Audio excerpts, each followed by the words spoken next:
하나님 말씀은 창세기 9장 1절에서 17절까지.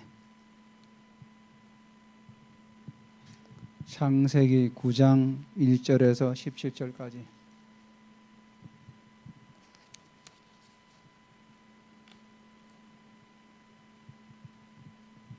창세기 9장 1절에서 17절까지입니다.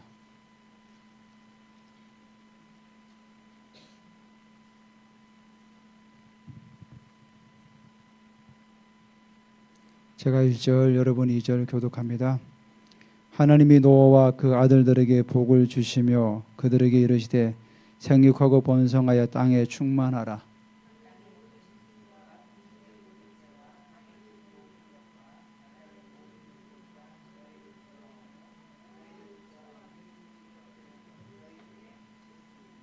모든 산동물은 너희의 먹을 것이 될지라. 채소같이 내가 이것을 다 너희에게 주노라.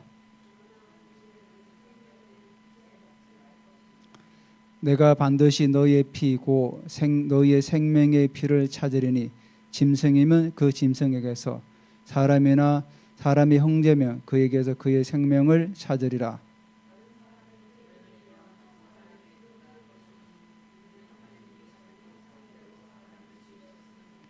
너희는 생육하고 번성하며 땅에 가득하여 그 중에서 번성하라 하셨더라.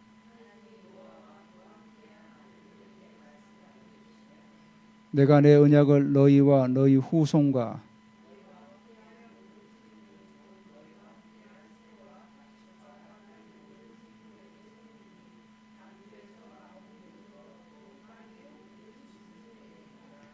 내가 너희와 언약을 세우리니 다시는 모든 생물을 홍수로 멸하지 아니할 것이라. 땅을 멸할 홍수가 다시 있지 아니하리라.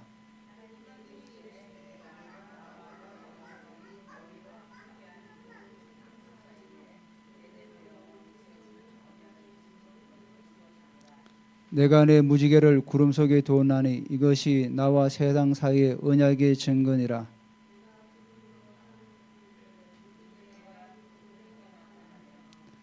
내가 너희와 및 육체를 가진 모든 생물 사이에 내 언약을 기억하리니 다시는 물이 모든 육체를 멸하는 홍수가 되지 아니할지라.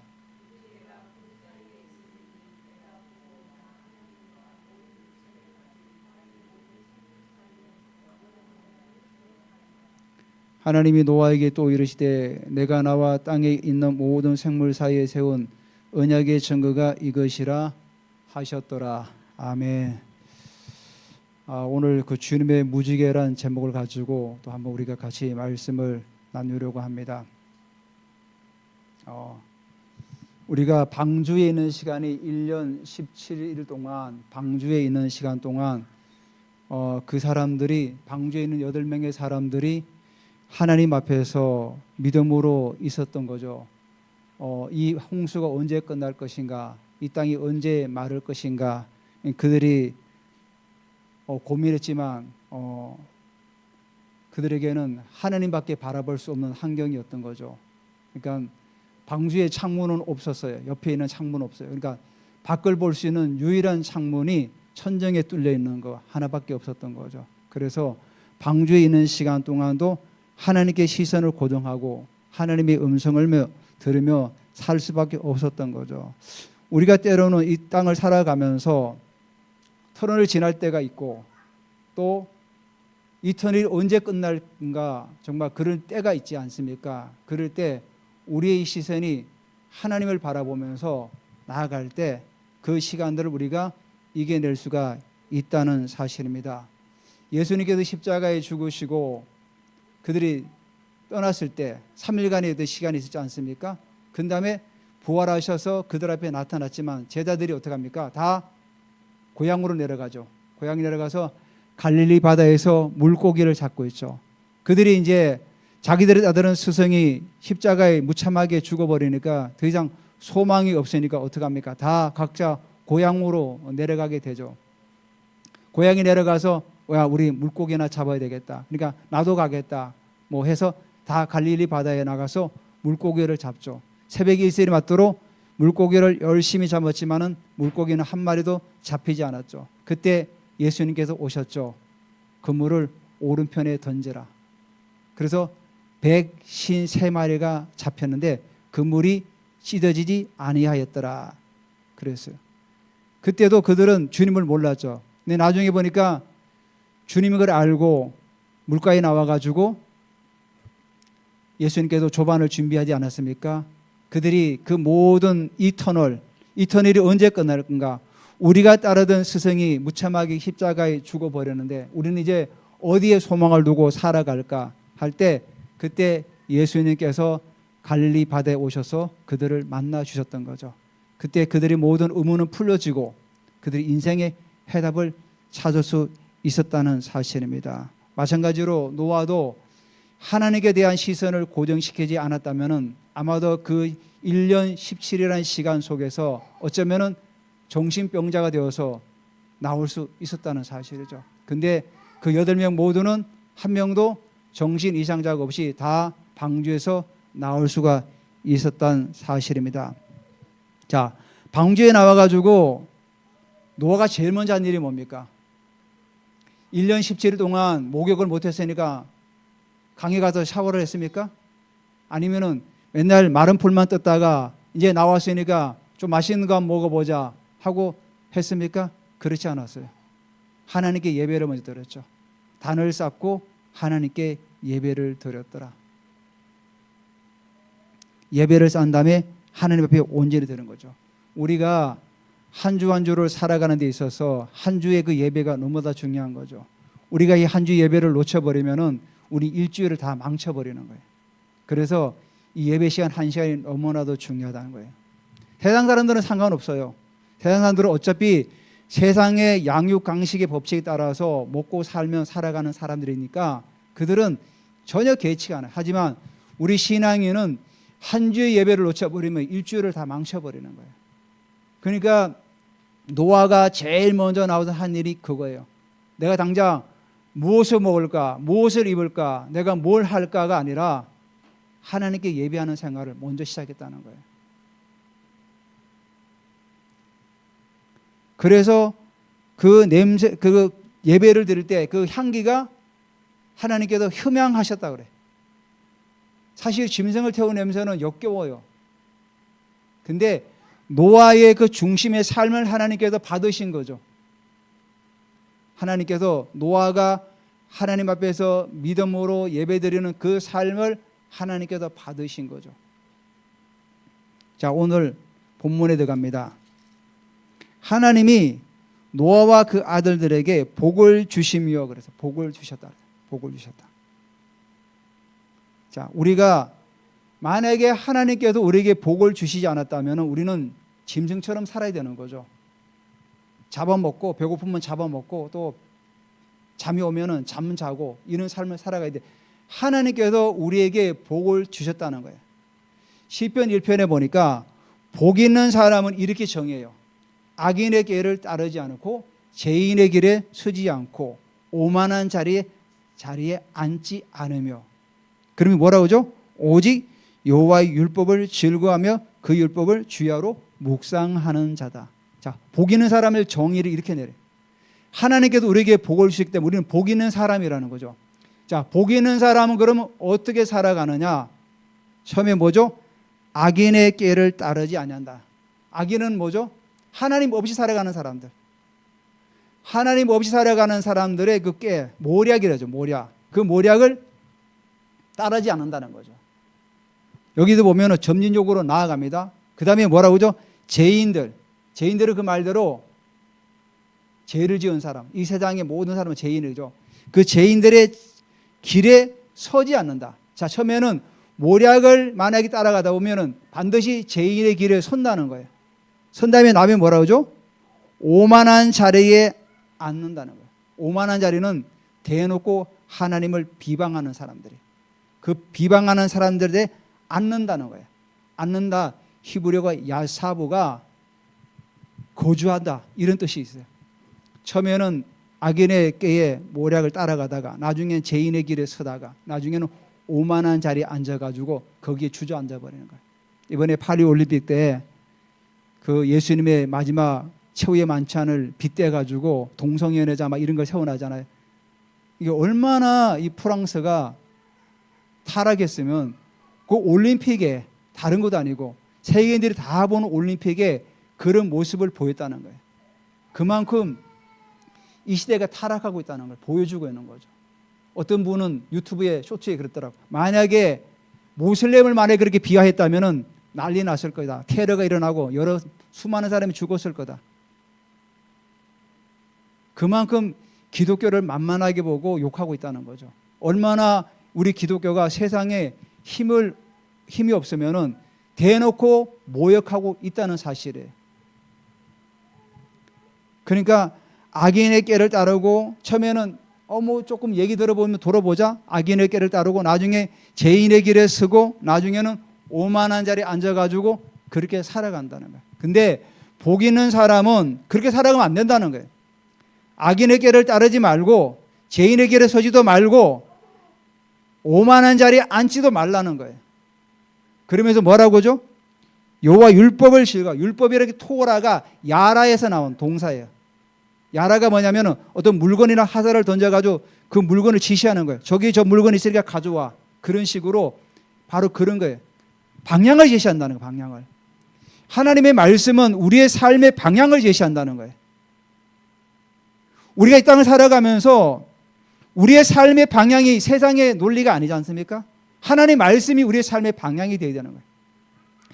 하나님의 삶에 우리의 삶의 방향이 되지 않으면은 세상 사람들처럼 먹고 살아가는데 전혀 없이 살아가는 거예요. 하나님과 바른 관계를 가질 때만이 우리가 하나님 주신 복을 우리가 누릴 수가 있다는 사실이에요.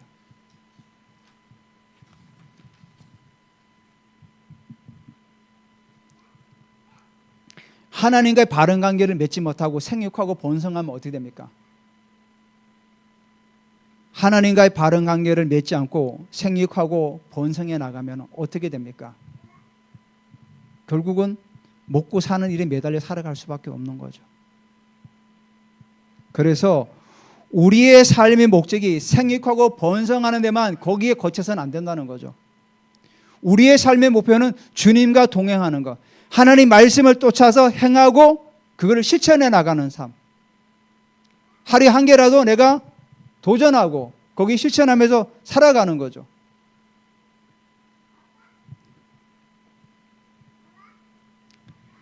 이 절에 보면은 땅의 모든 짐승과 공중의 모든 새와 땅에 기는 모든 것과 바다의 모든 물고기가 너희를 두려워하며 너희를 무서워하리니 이것들은 너희의 손에 붙였습니다. 자, 이제 노아왕수 이후에는 하나님께서 동물들을 우리에게 주셨어요. 그 여기 뭐라고 하죠? 너희 손이라는 그 손이 뭐냐면 권세, 힘, 능력, 관할하다 이런 뜻을 가지고 있어요. 바로 하나님께서 우리 손에 모든 짐승들을 다 우리에게 관할하도록 우리에게 능력을 주신 거예요. 그래서 하나님께서 왜 그러면은 홍수 이후에 육식을 허용하셨는가? 자, 홍수 이전에는 너무나도 살기 좋은 환경이었어요. 그때는 뭐 공룡도 있었고 엄청나게 큰 동물들도 많아 있었어요.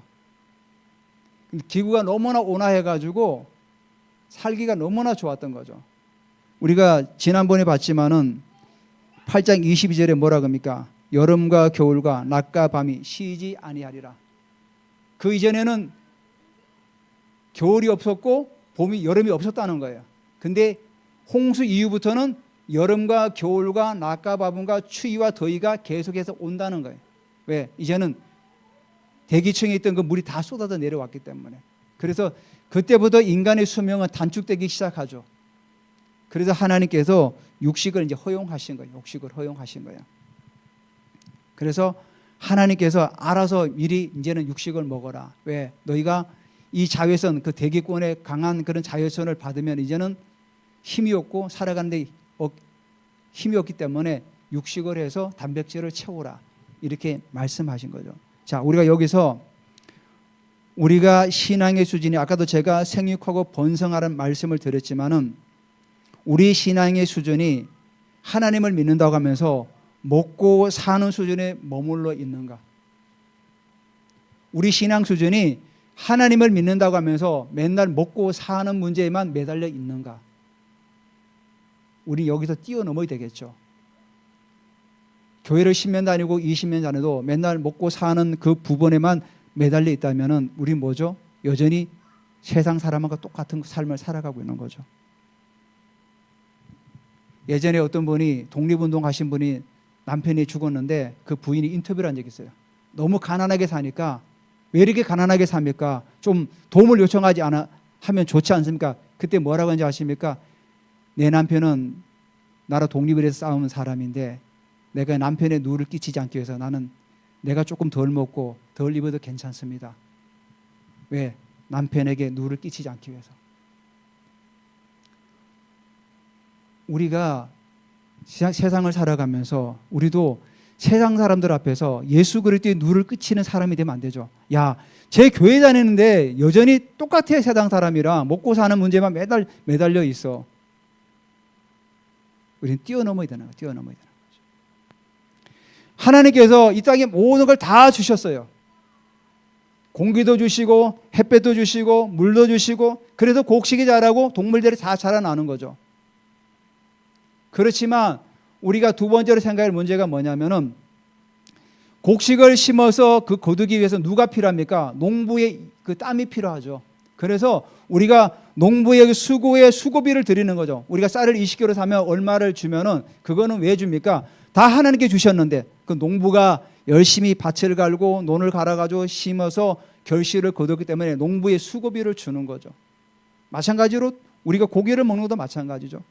고기도 마찬가지로 그 뭐 축산업을 하는 사람들이 그 수고에 수고비를 드리는 거죠. 왜? 모든 생명은 다 하나님께로 왔기 때문에.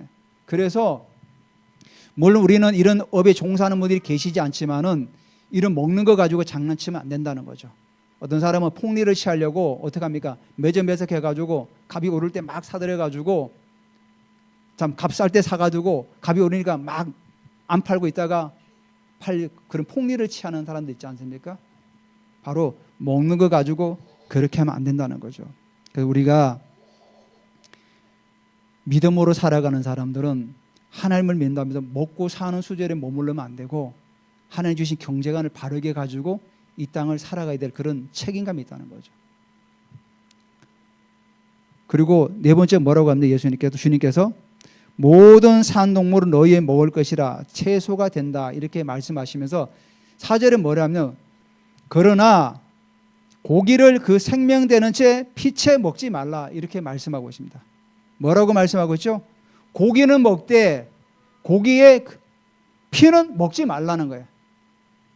왜 주님께서 피를 먹지 말라고 하죠?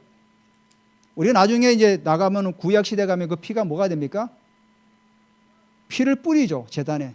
피를 뿌림으로 인해 가지고 그 사람의 죄를 사해 주는 거죠. 첫 번째는 뭐냐면 결국은 피는 생명이기 때문에 그죠. 피는 생명이기 때문에 생명을 너무 경시하면 안 된다는 거예요. 자, 예를 들게요. 제가 만약에 예를 드는 거, 제가 고기를 좋아해요. 자, 고기를 좋아해서 육식을 많이 먹는 거랑 동물들을 무차별하게 죽이는 거하고는 상관이 없죠. 다시 말해서 내가 고기를 먹기 위해서 짐승을 한 마리 잡아서 먹는 거랑 먹는 것이 목적이 아니라 그냥 무차별하게 죽이는 것은 뭐라고 그러죠? 그거는 안 된다는 거예요. 그건 생명을 경시 여기는 거예요. 하나님께 주신 이 생명을 경시 여기는 거라는 거예요. 바로 하나님께서 피째 먹지 말라는 의미가 바로 거기에 있는 거예요. 너희가 육식을 먹을 때 함부로 동물들을 학대하거나 죽이지 말라. 너희 먹을 것만큼만 잡으라는 거죠. 그리고 나중에 그 피는 뭐죠? 속죄의 피이기 때문에 먹지 말라는 거예요. 그래서 구약시대 제사를 드릴 때 어떻게 합니까? 피를 다 뿌리죠. 제단에 다 뿌리고 피를 다 쏟아내요. 피는 안 먹죠. 그리고 마지막으로 그 피는 뭐죠? 예수 그리스도의 보혈의 피, 장차 오실 예수 그리스도의 보혈의 피를 의미하기 때문에 피를 먹지 말라는 거죠. 그래서 그걸 각인시켜주기 위해서 주님께서 피채 먹지 말라 이렇게 말씀하고 있는 거죠. 자, 두 번째로 하나님의 형상을 닮은 인간 나오죠. 5절에 내가 반드시 너희의 피고 너희의 생명의 피를 찾으리니 짐승이면 그 짐승에게서, 사람이나 사람의 형제면 그에게서 그의 생명을 찾으리라. 자, 하나님께서 피를 흘리지 말래요. 뭐라고죠? 내가 반드시 너희의 피고 너희의 생명의 피를 찾은다. 이 말이 뭡니까? 자, 너희를 해한다면은 사람이면 사람, 동물이면 동물의 그 피를 내가 취하겠다는 거예요. 다시 말해서 사람의 피를 함부로 흘리지 말라는 거예요. 왜? 6절에 뭐라고 하죠? 다른 사람의 피를 흘리면 그 사람의 피도 흘릴 것이니 이는 하나님이 자기 형상대로 사람을 지으셨습니다. 우리가 사람의 피를 흘리지 못하는 이유가 뭡니까? 하나님의 형상대로 지음받았다는 거예요.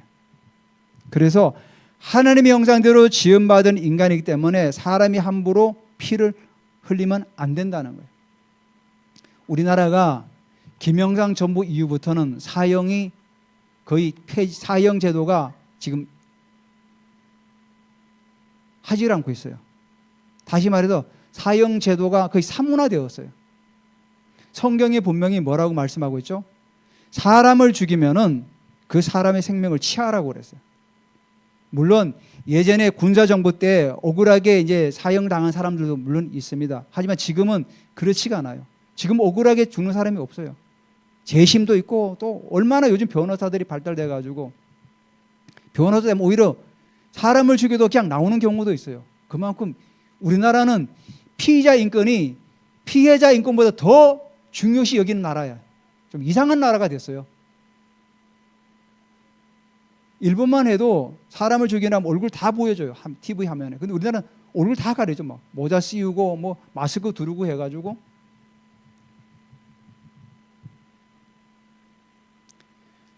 하나님의 형상대로 지음받은 사람이기 때문에 사람을 해하지 말라는 거예요. 우리가 나라를 위해서 기도해야 돼요. 우리나라가 빨리 이 사형제도가 다시 실행되도록 기도해야 돼요. 수많은 사람을 죽여놓고도 그대로 살고 있어요. 그러니까 이게 잘못된 거죠.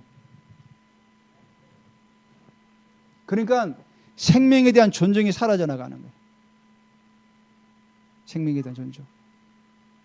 분명히 성경은 사람을 죽이면은 그 사람도 피를 흘려야 된다고. 함부로 우리가 사람을 죽이면 안 된다는 거죠. 왜? 하나님이 형상을 지닌 사람이기 때문에.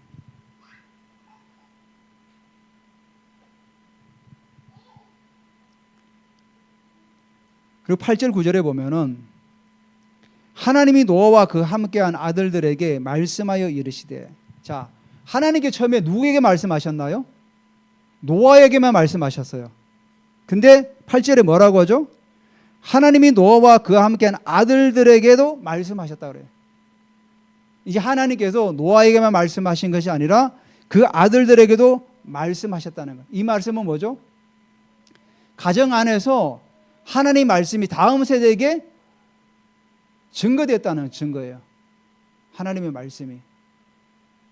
그러니까 하나님의 말씀이 내 가정 안에서 다음 세대에게 증거되지 않으면 어떡합니까? 내가 죽고 나면 아이들은 신앙생활 안 하는 거예요. 지금 우리나라도 부모들이 교회 나오지만 자녀들이 교회 안 나오는 게 얼마나 많아요. 어릴 때는 당연히 엄마 따라 나오죠. 아빠 따라서. 하지만 얘들이 이제 사춘기 지나가지고 자기가 생각할 나이 되면 어떡합니까? 안 나오는 거예요. 왜 안 나옵니까? 가정 안에서 신앙 교육을 시키지 않으니까 그러는 거예요. 그러니까 다 떠나가는 거예요. 결국은 가정에서 내가 본이 되어야 되는 거예요. 본이 되어야 되는 거예요. 말씀을 읽고 기도하고 예배드리는 삶을 그는 살아가는 걸 아이들에게 보여줘야 그 아이들이 교회에 나오는 거예요. 그렇지 않으면은 아빠는 교회 할 때 교회 가는 거랑 집에 있는 거 모습이 전혀 다르는데 애들은 괴리감을 느끼니까 안 따라오는 거예요.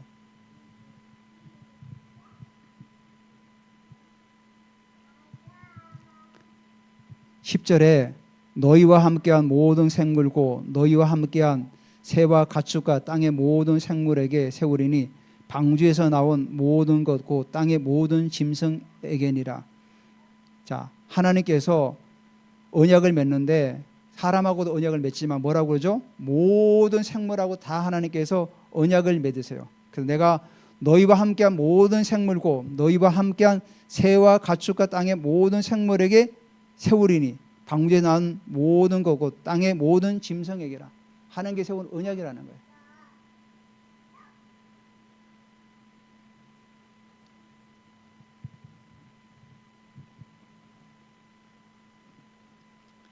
예수님께서 광야에서 시험 받을 때 마가복음 1장 13절에 이렇게 말씀하고 있어요. 광야에서 40일을 계시면서 사단에게 시험을 받으시며 덜짐승과 함께 계시니 천사들이 수종돌더라. 광야에서 덜짐승들이 못하죠? 함께 계셨다는 거예요. 왜? 하나님께서 모든 만물에게 다 하나님께서 은혜를 베푸시고 그들과 다 언약을 맺으셨기 때문에. 골로새 1장 19절 20절에도 하나님께서는 모든 충만으로 예수 안에 거하게 하시고 그의 십자가로 피로 화평을 이루사 만물고 땅에 있는 것들이나 하늘에 있는 것들이 그로 말미암아 자기와 화목하게 되기를 기뻐하신다. 이렇게 말씀하고 있습니다. 그래서 우리 신앙인이 어디를 가든지 화평의 사람이 되어야 돼요. 내가 지나가는 자리에 쓰레기가 가득하고 내가 지나가는 자리에 정말 자연을 훼손하고 이러면은 안 된다는 거죠. 왜? 모든 만물이 다 하나님께 속해 있고 모든 만물이 다 하나님께 돌아가기 때문에. 그래서 성숙하지 못한 신앙인들이 세상에 나가서 자연을 훼손하고 이러기는 거죠. 성숙한 사람은 자연을 보존하고 오히려 가꾸고 세워나가는.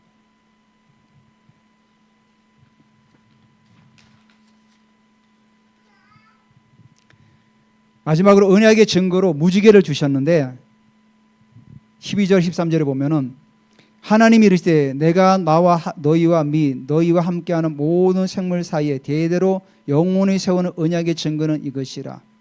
그 증거가 뭐냐면 13절에 내가 내 무지개를 구름 속에 두었나니 이것이 나와 세상 사이의 언약의 증거니라. 자, 언약의 증거라고 하면서 13절도 말씀하고 있죠. 그리고 17절도 언약의 증거. 또 12절에도 그러죠. 12절에도 언약의 증거. 하나님께서 무지개를 언약의 증거로 주셨다는 거예요. 언약의 증거로. 그래서 이 무지개가 이제는 하나님께 다시는 홍수로 세상을 멸하지 않겠다는 증거로 주신 거죠. 자, 우리가 언약을 맺거나 우리가 계약을 할 때 쌍방간에 어떤 계약서를 쓰지 않습니까? 근데 보통은 어떻게? 우리가 돈을 빌리면은 돈을 빌린 사람이 차용증을 써주죠. 항상 약자 편에서 뭔가 써줘요. 돈을 갚아라. 그래서 내가 돈을 너에게 100만 원 빌려주면 어떡합니까? 여기다 차용증 100만 원을 써라. 네가 빌렸다는 증거가 있어야 되지 않냐. 항상 약자가 뭔가 증거를 제시하죠. 근데 하나님께서 우리 인간에게 다시는 홍수로 세상을 멸하지 않겠다고 그 언약의 증거로 무지개를 주신 거예요. 무지개. 그러니까 사실은 모든 언약이나 계약을 맺을 때 약자가 강한 자에게 주는데 하나님께서 언약의 증거로 그 무지개를 하나님께서 우리에게 친히 주신 거예요. 그래서 다시는 내가 이 세상을 멸하지 않는다는 증거로 이 무지개 언약을 우리에게 주신 거예요. 그래서 하나님께서는 이렇게 세밀하게도 우리에게 이렇게 일하신다는 거죠. 구약 성경에 보면은 아브라함이 하나님과 언약을 맺죠. 창세기 15장에 보면은 너의 자녀가 바다의 모래같이 많을 거다. 하늘의 별과 같이 많을 거다. 이렇게 말씀하고 있죠. 자, 근데 어느 날 하나님께서 나타나 가지고 네 아들 독자 이삭을 바치라고 말씀하죠. 하나님 정말 내게 이 바다의 모래같이 하늘의 별과 같이 내 자손을 주신다고 그랬는데 이 독자를 바치라고 하면 어떻게 자녀가 나를 통해서 태어날까? 그런 오구심이 생기잖아요.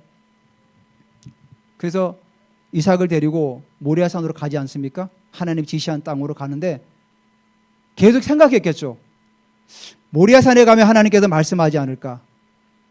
장작을 맸을 때 말씀하지 않았을까? 근데도 말씀이 없어요. 그리고 이 아이를 꽁꽁 묶고 있을 때 하나님께서 말씀하지 않을까? 그때도 말씀하지 않아요. 제단에 올려놓으면 어떻게 합니까? 그때도 말씀하지 않아요. 칼을 들어서 심장을 내리칠 때 그때 말씀하죠. 이제야 내가 내 말에 순종하고 너희 믿음을 내가 이제 보았다. 그러니까 하나님은 언약의 증거로 무지개를 주셨듯이 아브라함에게 너의 자손이 하늘의 별과 같이 땅의 모래와 같이 바다의 모래와 같이 많게 하시는 그 언약을 변개치 않는다는 거죠. 다시 말해서 하나님께서 만약에 이삭을 죽인다 할지라도 또 살릴 것이며 아니면 또 다른 자녀를 주신다는 그런 믿음이 있었기 때문에 그게 가능했던 거죠. 오늘 우리가 이 무지개를 보면서 이 무지개는 뭐냐면은 이 무지개는 신비롭잖아요. 7색깔이 나타나고 그리고 무지개가 엄청나게 크게 걸쳐 있지 않습니까? 하늘에서부터 내려오고 무지개는 신비롭고 크고 넓고 하늘로부터 내려오고 결국은 우리의 구원이 이렇다는 거죠. 우리의 구원이 이렇게 신비롭고 크고 놀란 하나님의 은혜며 하늘로부터 내려오는 은혜라는 거죠. 바로 그 무지개 언약의 증거가 장차 오실 예수 그리스도라는 거죠. 그 예수님께서 이 땅에 오셔가지고 우리에게 은혜를 주시고 하나님 베푸시는 하나의 예표로 우리에게 주셨다는 사실이에요. 그래서 여러분 심령 속에 영적인 무지개를 새기시기 바랍니다. 그리고 주의 말씀을 쫓아 살아갈 때 하나님께 주신 그 은혜와 그 미래가 보인다는 사실을 꼭 기억하시기를 주님의 이름으로 축원드립니다.